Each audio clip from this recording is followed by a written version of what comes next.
হ্যাঁ বলুন, কি আশা পূরণ হয়েছে আপনার? আমার আশা পূরণ হয়েছে। আমার ভাগ্নির বিয়ের জন্য মানত করেছিলাম, যে ছেলের সঙ্গে বিয়ে হওয়ার কথা একটু ছিল, আসতে সবাই আসতে।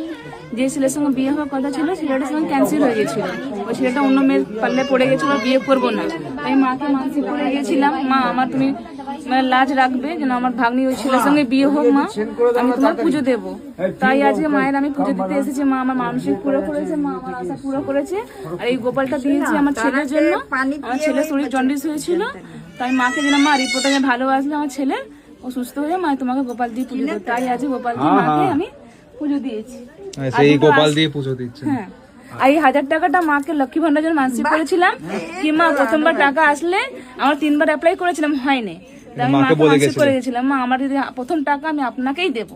তাই আজকে মাকে আমি টাকাটা দিচ্ছি। লক্ষ্মী ভান্ডারের টাকা। হ্যাঁ, আর দুটো মানসিক আছে আমার শরীর খারাপের জন্য, সেটা আমার ভালো হয়ে যাবে। আমার ক্যান্সার হয়েছে, তো সেটা আমার ভালো হয়ে গেলে মায়ের কাছে আমি মাকে ভালো করে পুজো দিয়ে ভালো আছে, আগে অনেক সুস্থ আছে, অনেকই ভালো আছে আমি মায়ের দয়া। আমার এই দুটো মানসিক পুরো হয়ে গেলে মাকে আরো ভালো করে সাজিয়ে দিই। মায়ের জল খেয়ে ফুল নিয়ে গিয়ে মাকে রোজ ডাকি দিন রাত, মা মনসা মনসা। জয় মা, জয় মা মনসার জয়। তুমি ওই 1000 টাকা এড়িয়ে কে দিল তোমাকে? আমার মন দিয়ে আসলে তাই দিলাম।